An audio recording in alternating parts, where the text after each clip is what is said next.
Well, on Inside Tonight, President John Mahama has constituted a 5-member committee to investigate petitions against the Chief Justice of Ghana. Well, in line with Article 146(10) of the Constitution, the Chief Justice has been suspended pending the outcome of the inquiry. Well, the committee, composed of eminent figures from the legal, military, academic, and public service sectors, will conduct an in-camera inquiry into the allegations. Well, the committee's formation follows President Mahama's determination that a prima facie case exists against the Chief Justice, warranting further investigations. Spokesperson to the President and Minister for Government Communication, Felix Kwakye Ofosu, confirmed the composition of the committee on Tuesday, April 22. Well, the committee is expected to commence work immediately, with its findings likely to shape the future of Ghana's judicial leadership.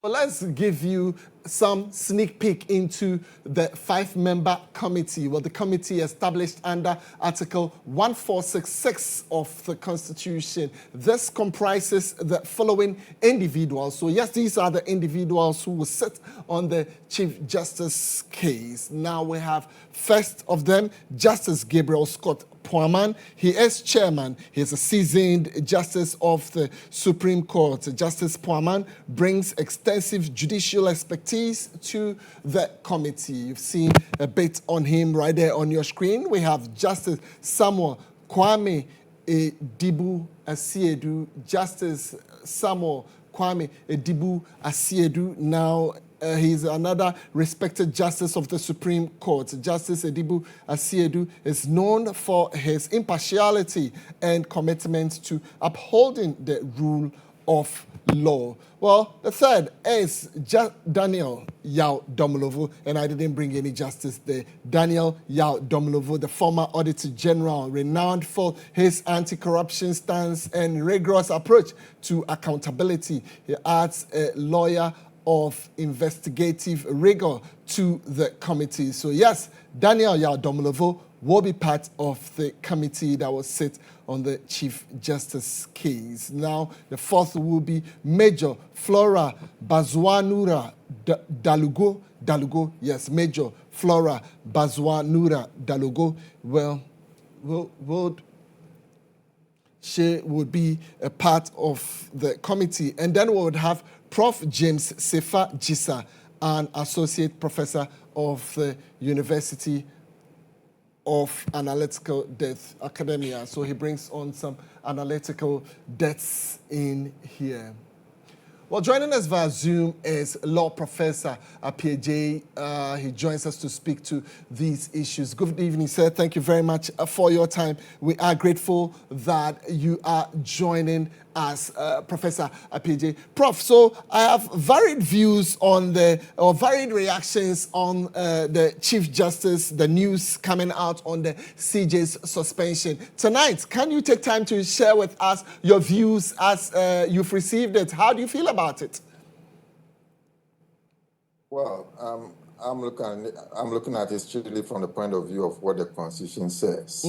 And at this stage of the process, the first is a two-tier process to determine if the Chief Justice against whom petition has been brought can remain in office or not. The first process is establishing a prima facie case, which, as we know, the Chief Justice protested about the fact that she wasn't given the opportunity to present her side of the case. She did that, and then the Council of State has determined that a prima facie case has been established. So the next step is to set up a committee to investigate the allegations leveled against her.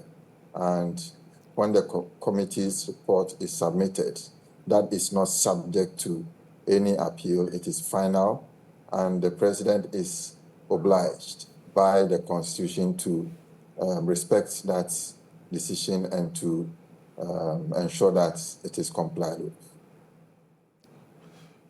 All right, so Prof, the MPP has been responding to this. I'd want you to also look at it shortly, but let's just quickly get their reaction to this Member of Parliament for Mesia South, Nana Ahiagbah Ewa, says he will head to court, the Supreme Court, to challenge the president's decision to suspend the CG. Let's just listen to it and then we'll come back and engage you some more. It's bad for our democracy. It's bad for business because we are going to, investors will lose confidence, right? We risk a highly partisan, politicized judiciary that the ordinary Ghanaian may not have confidence in. We know how our politicians sometimes want to control the system. And so if that becomes the case, you, the ordinary Ghanaian, when you have a case against a politician or somebody connected to a politician, you are in trouble. I think we need to go to court. We need to challenge it in court. We have options. It's the exercise of discretionary power. You can challenge it at the High Court, right? You can also challenge it at the Supreme Court by saying that in the absence of a regulation, the exercise of that power is unconstitutional. It will be arbitrary, it will be capricious, exercise of discretion for the president to suspend the Chief Justice. Article 296C, it says that where in this constitution or in any other law, discretionary power is vested in any person or authority, that discretionary power shall be deemed to imply a duty to be fair and candid. The exercise of the discretionary power shall not be arbitrary, capricious, or biased, either by resentment, prejudice, or personal dislike, and shall be in accordance with due process of law.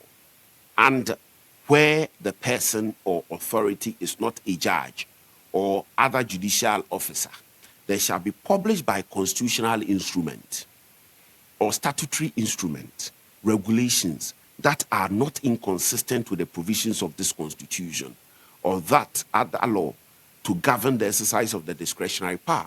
14610, where a petition has been referred to a committee under this article, the president may, in the case of the Chief Justice acting in accordance with the advice of the Council of State by warrant signed by him, suspend the Chief Justice. May. Well, tonight, may I mention that Imani's Franklin Cudjoe is on standby. We would be engaging him as well. And then we have Francis Ahiagbah also on the line. Richard Ahiagbah, I beg your pardon, on the line. He would be joining us to speak to some of the issues. So, gentlemen, please kindly hold on. But let me just stay with you a little more, Prof. Appeagyei. What I want to find out from you. So, the MPP claims this action by the president is premeditated because of the certain statements made by the then candidate Mahama. Granted that those statements were made, should the president have acted differently for fear of being accused of premeditation or witch hunting, or even if, like in this case, a prima facie case has been determined?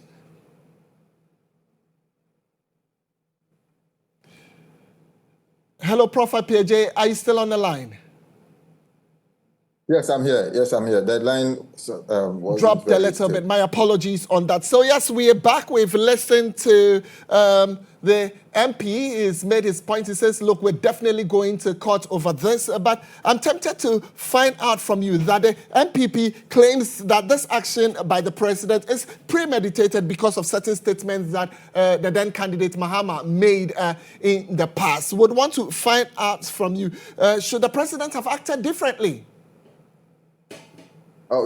Thank you for having me and for to respond to this point. I think that what the Member of Parliament is saying is a little bit far-fetched because the Constitution is clear that the President has the power, which is the whether to suspend the Chief Justice or not. And at a certain point in time, he can also revoke that suspension. So I think I'm not sure going to the Supreme Court or any other court for a determination of that matter would really help the case of the Member of Parliament. Now, having said that, the question of the premeditation, I think that is also a little bit difficult to rely on that to conclude that the president has been prejudiced or has taken a position which he shouldn't have. The rule is clear. We've all questioned the process involved in the removal of a Chief Justice, and that's the process is what the president is following. And if you're going by the procedure that the Constitution itself has spelled out, the president has not violated any constitutional provision, and what he is doing is clearly backed by law. As to whether it's the process that he should have taken or not, that's a different matter. It is within his powers to do that. And so long as a petition was sent to him, he became bound. There was no way he could run away from it. And that is why a prima facie case needs to be established. And if it is not established, then the case will die a natural death.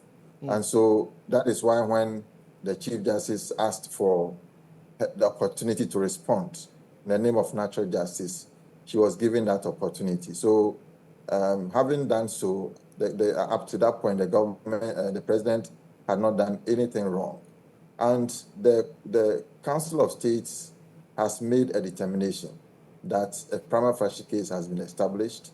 Therefore, the next tier of the process is to set up a committee, which, again, the president has done. In all, at the end of the day, a decision will be made by the committee, and as I said, the president will be bound by that decision.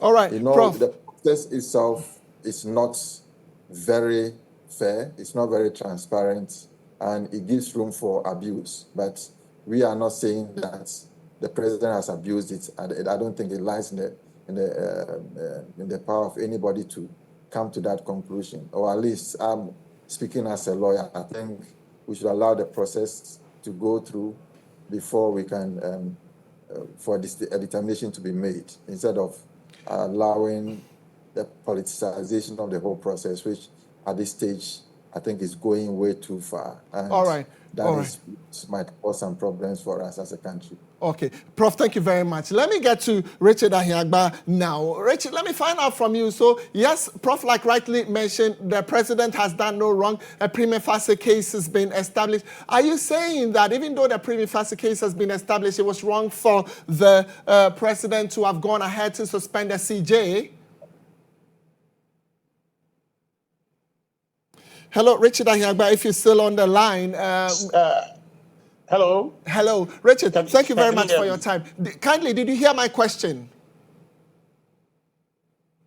No, I missed your question, please. All right. So I've been interacting with Prof. Appeagyei a short while ago. He says the president has done nothing wrong. He's followed due process. I'm mentioning that, look, a prima facie case has been established against the CJ. The president has gone ahead to suspend her. Do you think there was a wrongdoing in there? Yes, the whole thing is wrong to begin with. I heard Professor Appeagyei earlier on, I think on GHOne, agreeing with the CJ, or technically agree with the CJ that this is a technical process. This whole thing is not the technical process to begin with. The technical aspect of it, which is the administration of the constitutional provision, that is secondary to the matter. What is primary is the political motive, the decision to remove the person. The process is just a conduit to activate what their political motives are. And the political motive of the NDC is to remove the is to remove the CJ, to pave the way to remove the electoral commissioners. And that, for me, is dangerous. That, for me, is the issue. So the technical matter to do with the adherence to the Constitution, that is evident. We all know what the provision of Article 146 is. So there's nothing technical about it. So this matter is not a legal matter. It's a political matter. The motive of the NDC to remove the EC is what is at stake, and the implication that has for our democracy. That's really the matter. So the position that this is president hasn't done anything wrong, his motive is wrong. His motive is against our democracy. To aim at an equal branch of Richard, government, I'm surprised you in the mentioned manner this. that he's going, is Richard, wrong. how do you know his That is motive? wrong. Which motive are we talking about here? You say his motive is wrong, and you say it's on authority. Yes. Which motive are you talking about? The motive to remove the Chief Justice, that motive is wrong. This whole thing is not an incidental matter. It's a well-orchestrated political agenda to remove the Chief Justice, to pave the way to remove the EC. So if you are pretending to think that it's a legal issue, I'm telling you it's not. It's not. Now, if you are saying that, look, we have a democratic setup which has an equal branch, the judiciary, the legislature, and the executive of equal stature. Now you have the executive with the benefit of conveyance in Article 146, orchestrate or have these rather unidentified petitions show up, which content we don't know. And we who are the people who put them there, they are going about this thing as though we don't matter. And they are cooking this up, telling us that they are adhering to Constitution. No, the Constitution is just a tool. The real motive, which is political, to remove the CJ, okay, is their political interest. But their political interest is not Ghana's interest. It's because the action and the implication it has is actually for our democracy, which is the impact it's going to have on us, we the citizens. Richard, your colleagues in Parliament have mentioned that they've seen the content. Your colleagues in Parliament, are you saying you've not seen it yourself? You've described it, they have described it as frivolous. What is the content in there? I have not. Listen, I have not seen it. If you have seen it, put it out. And I'm telling you that the reason why I think that it's frivolous is that, look, the threshold that must exist for you or for anyone to petition the removal of the president. You know, the president can also be removed. It is provided in the Constitution. But there's a higher threshold. Okay, so we shouldn't make it a mean thing or a simple thing for anyone to just bring up any politically driven petition to say that we are going to, by virtue of 146, trigger a process to remove the CJ. I am telling you that if there's a reason to remove the Chief Justice, that reason must be compelling enough such that whether you have read the petition or not. But if you say you have not seen the motive, Richard. Hold on, I'm coming. The point I'm making to you is that if there is ever a reason for us to want to remove a Chief Justice, that reason must be manifest. It must be clear to you, it must be clear to me, whether you read the petition or not. But you say you have not seen it. Can you tell me any one thing the Chief Justice has done for which reason you, as a citizen, would say that for this reason, if they are removing her, I agree? Is there anything you can point to? There's none. So everything. But you have not seen it. You have not seen it. How then you jump into conclusion that? That's what I'm telling you. But you have not seen it. As of now, you don't know the details of it. But words have gone out to say, look, it's frivolous. Yes, you didn't hear what I just told you. I'm saying to you that it should be manifest enough to be a reason. Yes. Yeah, it's not. And you are saying it's not manifest enough? No, what is it? I don't know. I mean, you sitting there, can you point to one thing that you say that Chief Justice Gertrude Torkornoo has done such that she merits removal? Do you know anything? You are in the media. Anything that ever would have happened in her conduct would have been something that you know about because you would have reported on it. Is there any one thing you can tell me? But there may be things you don't know in there. I don't know. But there may be things you don't know in there. And I am following the information that has come out that, of course, a prima facie case has been established against the CJ. But I'm saying that if you want to achieve that, there is nothing impossible if you want to achieve in a political realm that you cannot. I'm saying that this is a political design to remove the CJ. So they will find all the excuses in the book to establish a case against her. That's what it is, simply. So Richard, you are not answering my question. Hold on. You are not answering my question. No, Richard, you are supposed to answer my questions. I just wanted to really establish the fact that if you have the content of it, but you don't. But in good conscience, okay, you are a citizen, and this conversation is not MPP Okay, matter. kindly hold on for me. I'll I am come back to you. advocating for Okay, message. kindly, let me do me the just conclude questions for you. here. Kindly hold on for me. I'm getting to Franklin Cudjoe. Franklin Cudjoe is founding president of the policy think tank Imani Africa, and he joins me for more on this particular details with the CJ. Franklin, thank you very much for your time. If you can hear me now, you put on Facebook post which reads, how do we suspend or remove a whole Chief Justice without the public getting to know why? Now, you've gone on. You conclude by saying this is an unwise constitutional dictate. Wouldn't a reason to the suspension give away contents of the petition, which may believe should be kept away from the public? Franklin, did you put this out there? What is your reason? Well, good evening to yourself and my colleagues on the line. First of all, I'm curious that the chief, should I say, excuse me, the chief, the person who is supposed to be guaranteeing our, if you like, our liberties, the Supreme Court or at the judiciary level, is being taken through a process which is not transparent to us. I don't understand. I mean, I'm asking myself, how am I supposed to know why this lady is being suspended if I haven't seen the what should I call it, the petition? I haven't seen the details. It's a bit difficult. I can understand that the Constitution states that, but how did we miss that? I don't know the wisdom which which accompanied this particular constitutional should I call it requirement. So Franklin, you've mentioned it right, that constitutional requirement. Franklin, there's a constitutional process to follow. Are you saying that following that process is wrong now? Oh yeah, but certainly the point I'm making. I mean, why should a few people sit somewhere and then read some document presented to them and they alone decide that, well, someone is wrong, someone is in the wrong, and the person should be hanged? What if, how do we know the rest of the public? We don't understand, we don't know what it is. You understand what I'm saying? It's a bit difficult. I'm beginning to think that this whole thing, we need to take a look at the law again. But as it stands now, it's very difficult for me to. I could give you many reasons why I think the Chief Justice has questions to answer, but that may not really constitute what may have been put in the petition. You understand? Those petitions, 3 of them.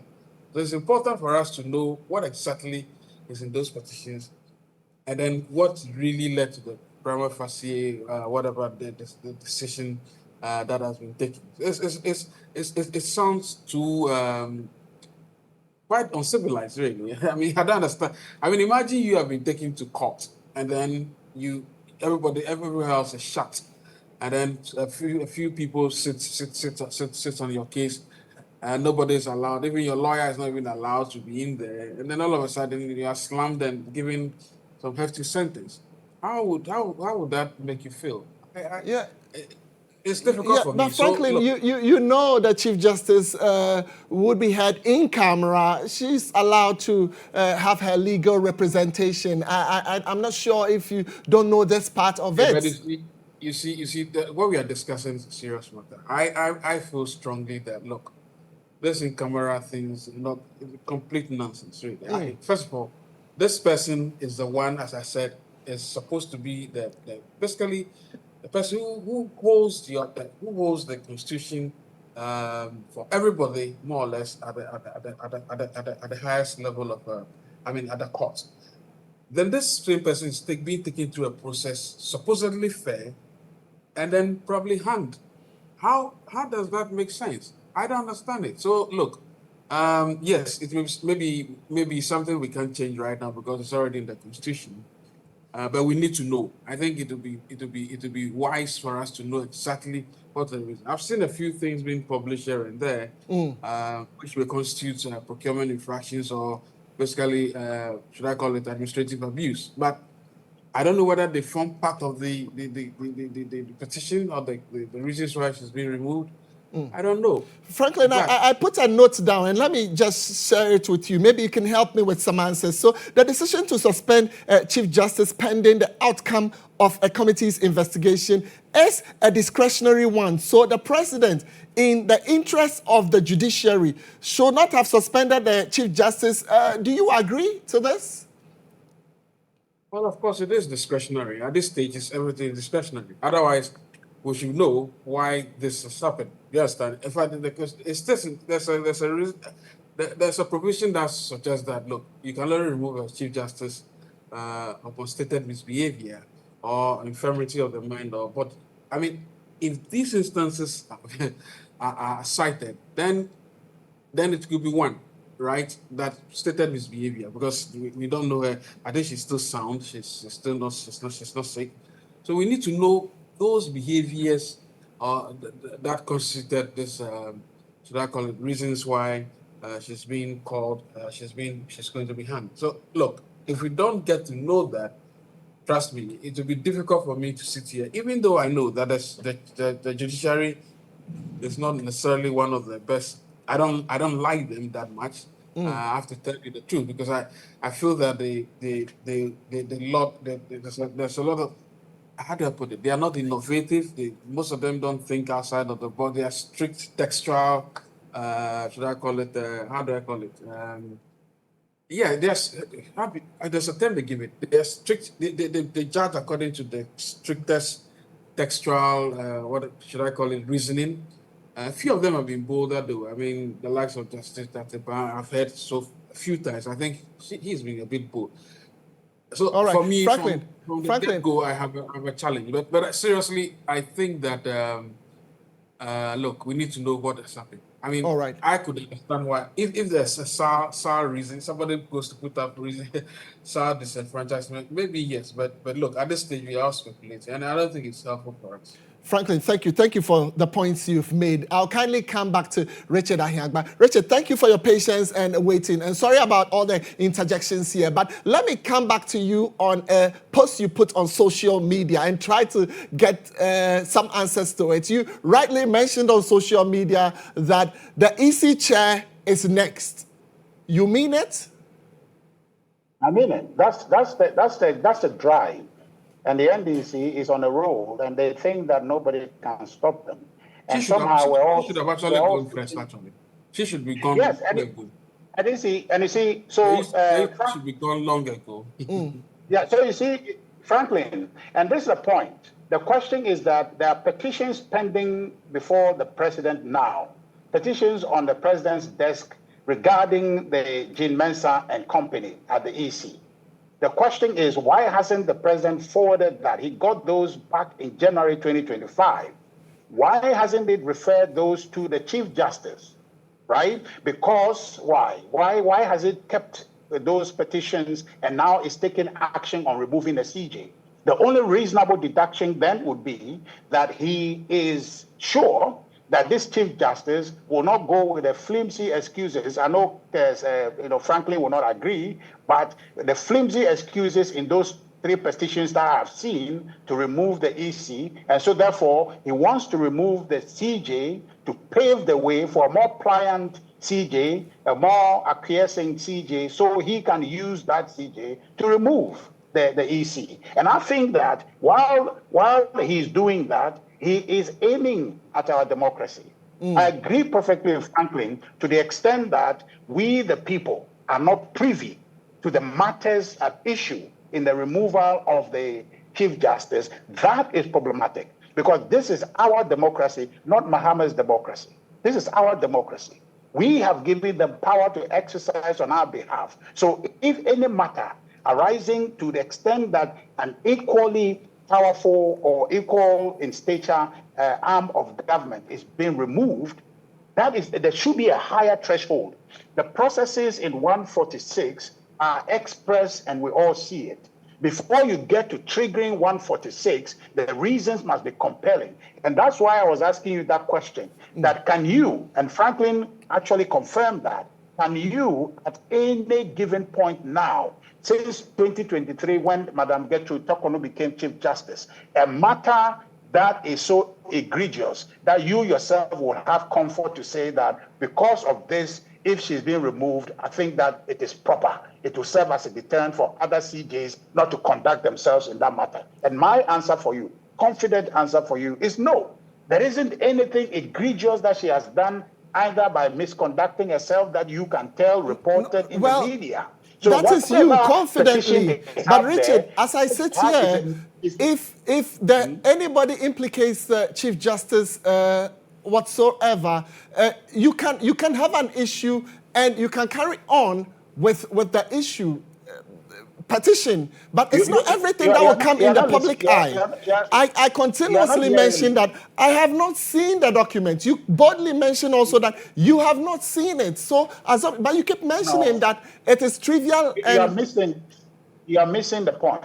I am making a practical point to you that you are a media person. Absolutely. You have been reading reports. You have been reporting the news. Is there anything that has happened in this country relative to the Chief Justice that you have reported or have seen reported that you would agree with that this is a step too far for a CJ to behave in that manner? Of course, if it's made public, the petition, if it's brought let out, me finish. Go ahead.